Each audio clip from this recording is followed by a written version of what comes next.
Greetings and welcome. This is Karen again, and I'm bringing you another YouTube video today, and it's about an expression that's often used, especially in the Jamaican community. Long ago, we used to say, "Don't force it."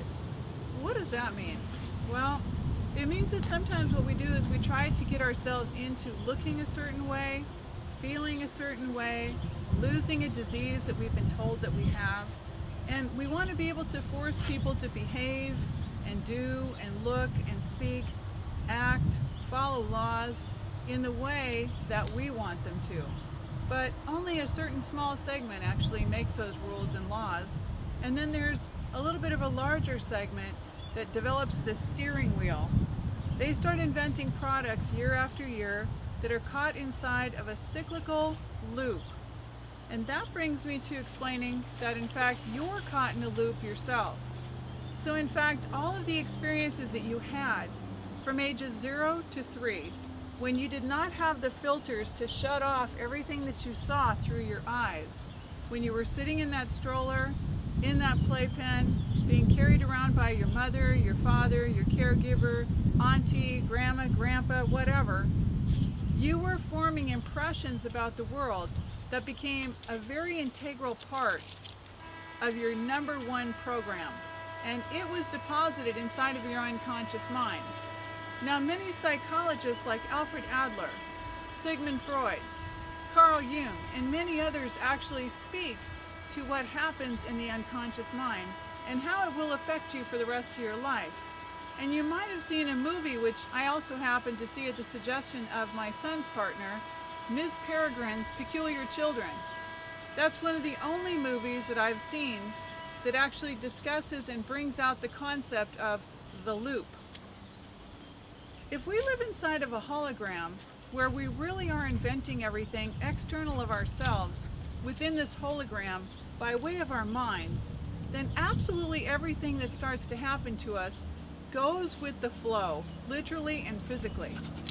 Let me break that down a little bit more because I really want to expand on that. From the time that you're born and you deposit these experiences from 0 to 3, some of the most critical times in your life, they're even spoken about, we'll let the plane go overhead, they're even spoken about through the anthroposophy movement.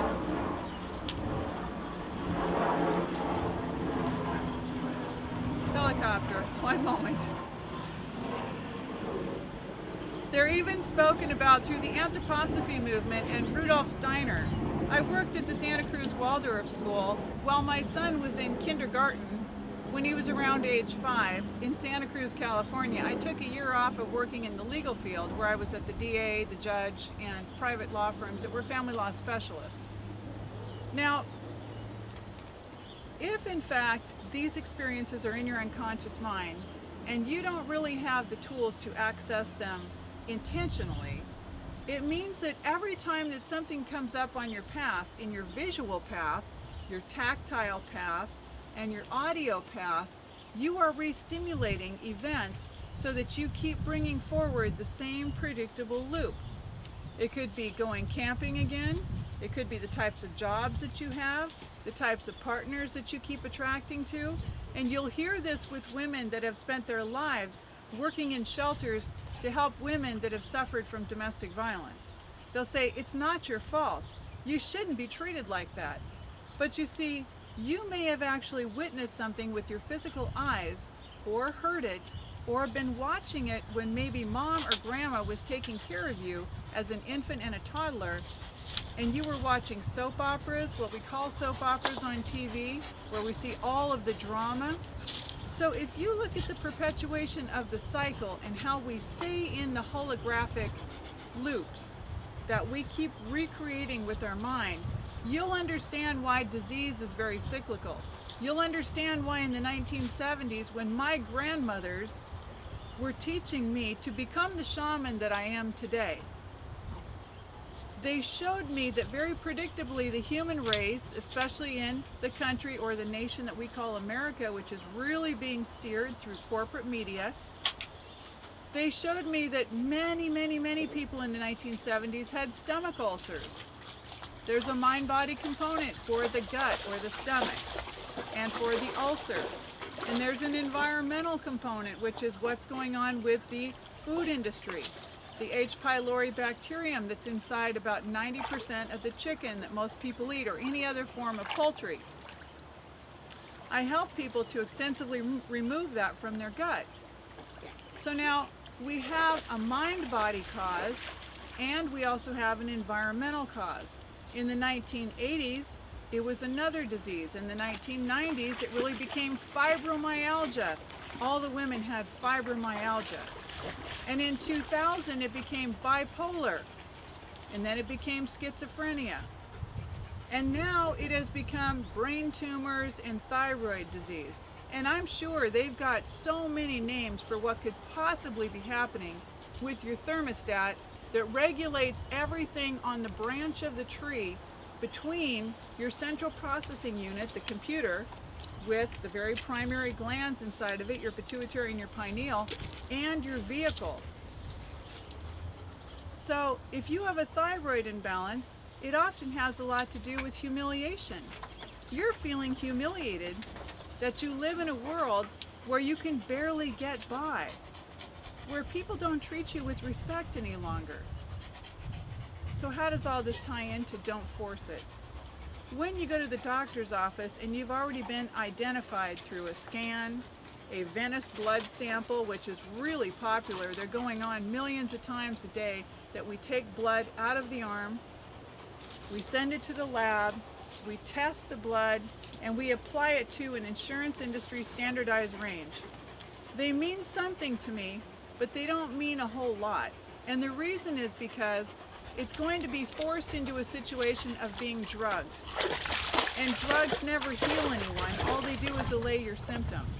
You can't force a disease out of you by using a drug. You can't force mental lack of ease out of you by using a drug. You can make a person safe temporarily by absolutely sedating them, but to sedate them on a perpetual daily basis is dangerous, not only for them and degenerating their own physical energy, but it's also dangerous for us because we are moving amongst a population that has never been medicated like this before. When I look out my door in the morning and I do my few little chores, I replace my clean hand towel in the bathroom, take the other one and wipe down the mirror really quickly, and do my few little chores, I'm thinking to myself, these are my daily habits of love and self-love and success. I get the dogs out. I get out in nature and I turn to the various different omens that are available. I notice the birds and the flowers. Fire, come on. Come on, Fire. Come on. Fire sees someone on the other shore. So don't force it. You don't always, 90% of the time, you do not need to run to the doctor and take a drug. You've been seduced to reduce. If you work on the mind and you notice what's symbolically appearing on the body, you will see that genuine shamans like myself that have been on this path for a lifetime have been trying in a myriad of different ways to reach you and show you that it's more important that you understand your footing when you're walking outside, that you can be in the absolute present moment and not tripping over things, that you can care about your environment and clean it up, that you can start to consider your word sound that comes out of your mouth, that you know how to move amongst the other beings and the animals, that you know how to take care. A healthy animal does not, pardon me, but it does not shit in its own bed. We don't do that. So don't force it. It's not a drug deficiency that you have. It's the fact that you don't have the minerals that you need, or you have too many of them, like this morning. We found out that here, walking on this beautiful expanse of the St. Louis River, that there's a pollution crew out here that was very kind this morning that's out testing the water for mercury and toxic metals, toxic minerals. Last year in Cloquet, it was a report of excess manganese in the water. That will, can, and does produce Parkinson-like symptoms. At 56, I honestly believed that you didn't come out as a shaman, an original medicine person, or a healer until you reach the path of the elder. Just like you didn't write books or you didn't position yourself as an authority until you actually really became well versed in what you were going to teach, how you were going to guide more aptly. It's important that we not force it, that we have respect for our elders and that we rebuild everyone. And we're not going to be able to do it by forcing the situation and getting the result that we want quickly by being busy, busy, busy all the time and then popping a drug to allay everything that the body is trying to show you that's coming from your mind. And that's exactly why I built my mind-body course, The Crucial Keys to Unlocking Disease, which is a mind-body foundation course on my website at naturallywithkaren.com. I began looking into mind-body in 1984, and I established these habits, daily habits of love and success, getting out and walking, getting sunlight on the body, which you call vitamin D, which is a mythology. It's a corticosteroid hormone. You get it by having your skin be able to do what it needs to do. So don't force it most of the time with a drug. There's trauma instances, there's emergency instances that we need to use these drugs, and we're so thankful, but we've become over-dependent. And now we have a world of what looks to be a lot of zombies, medicated out of their mind, twitching, jerking, not able to really sit still in their own skin. We've got to find our way back home. I'm going to say so long for now.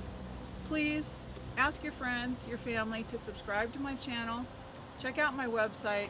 I've got nothing but great original medicine for you, and I'd like for us to build a world family together.